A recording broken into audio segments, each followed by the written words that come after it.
चालाक लोमड़ी। एक दरख्त पर एक कौवा रहा करता था। एक दिन काफी मेहनत और तलाश के बाद उसे रोटी का एक टुकड़ा हाथ लग गया और सोचने लगा।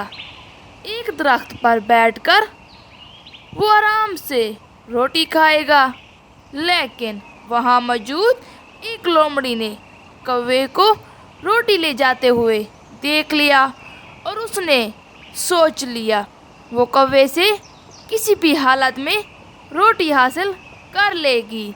लोमड़ी ने रोटी हासिल करने के लिए एक मंसूबा बनाया।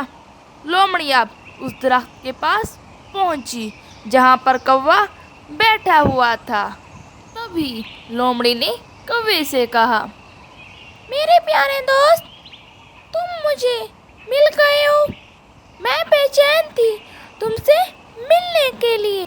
लोमड़ी की बात सुनकर कौवे ने कहा, क्या बात है, जल्दी बताओ ना दोस्त।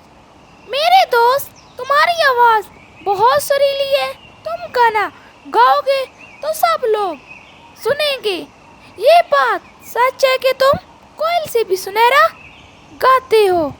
इस तरह लोमड़ी ने कौवे को अपनी जाल में फंसाने की कोशिश की। लोमड़ी की बात सुनकर कौवा दिल ही दिल में बहुत खुश हो गया।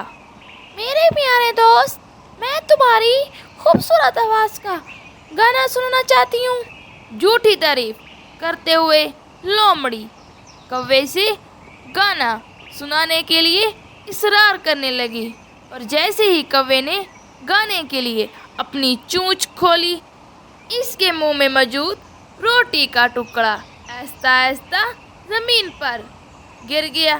जैसे ही रोटी जमीन पर गिरी, लोमड़ी खुश हो गई और तेजी से दौड़कर रोटी को उठाया और वहां से भाग गई। लोमड़ी बहुत होशियार थी। उधर कौवे को अपनी बेवकूफ़ी पर बहुत दुख होने लगा और वो रोने लगा। मैं झूठी तारीफ का निशाना बन गया हूँ, मेहनत से लाई रोटी गवा दी। प्यारे बच्चों, हमें इस कहानी से ये सबक मिलता है कि हमें झूठी तारीफ से खुश नहीं होना चाहिए।